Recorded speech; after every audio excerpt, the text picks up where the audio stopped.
লোকমান হোসেন সাহেব। আসসালামু আলাইকুম ওয়া রাহমাতুল্লাহ।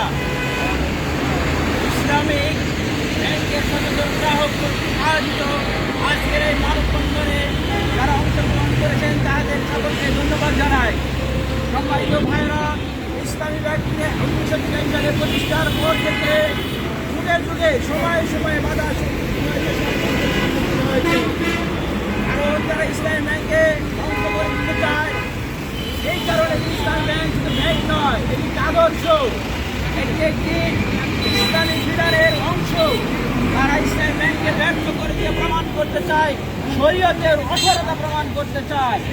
এই ব্যাংকের ব্যাপারে ষড়যন্ত্র হয় দিল্লিতে, দিল্লি থেকে কাগজপত্র তৈরি হয়ে ইসরায়েল হয়ে ইংল্যান্ড হয়ে আমেরিকা সিল মেরে সেটা সাহাবাগীদের কাছে প্রেরণ করে এবং সাহাবাগীদের মাধ্যমে এই নতুন সরকারকে চাপ সৃষ্টি করে ইসলামী ব্যাংককে ধ্বংস করার জন্য ষড়যন্ত্র লিপ্ত হয়েছে।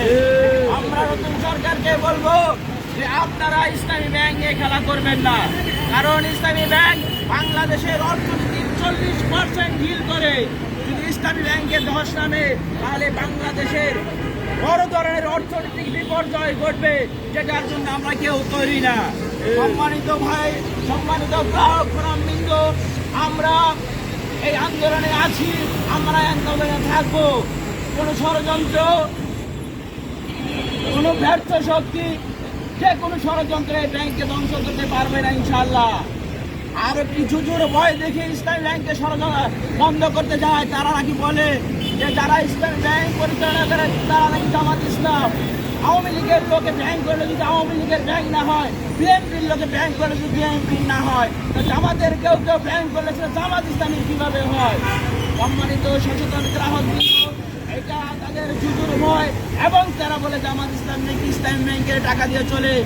কারণ আমরা বলবো জামাত ইসলাম কখনো ইসলামী ব্যাংকের টাকা দিয়ে চলে না, বরং জামাত ইসলামের প্রত্যেক কর্মীর পজিটিভ হলো তাদের অর্থের উৎস। আপনারা আবুল তাবুল কথা যতই বলেন না কেন, ওই শাহবাগী ইসলাম বিরোধী নাস্তিকবাদী শক্তি ষড়যন্ত্র যতই করেন না কেন, আপনাদের মনে রাখতে হবে ইসলামী ব্যাংক ধ্বংস করতে পারে, এদেশের অর্থনীতি মেরুদণ্ড তারা ধ্বংস করে দিতে পারবে। এবং ইসলাম কমপ্লিট রুল অফ লাইফ, এই জিনিসটা, এই কথাটা মিথ্যা পরিপূর্ণ করার জন্যই তারা কিন্তু উঠে পড়ে লেগেছে। এই জন্য ইসলাম প্রিয় জনতা, আমাদেরকে সচেতন হতে হবে। যারা আমরা এই ব্যাংকে লেনদেন করি, ব্যবসা বাণিজ্য করি, আরো সচেতনভাবে এই ব্যাংক ষড়যন্ত্রের এই ব্যাংকে ধ্বংস করার ষড়যন্ত্রকে আমাদের রুখে দিতে হবে। তাই আমরা আগামীতে এই সমস্ত কর্মসূচি আসবে, সেই কর্মসূচিতে সক্রিয়ভাবে অংশগ্রহণ করার জন্য গ্রাহক এর সদস্যকে উত্তপ্ত আহ্বান জানাচ্ছি এবং যে কোনো সময় যে কোনো ধরনের পরিস্থিতি মোকাবেলা করার জন্য আমরা যেন মানসিকভাবে তৈরি থাকি, এই আহ্বান জানিয়ে আজকে এই মানববন্ধনে অংশগ্রহণ করার জন্য সকলকে ধন্যবাদ জানিয়ে আমি আমার কথা শেষ করছি। আসসালামু আলাইকুম ওয়া রাহমাতুল্লাহি ওয়া বারাকাতুহু।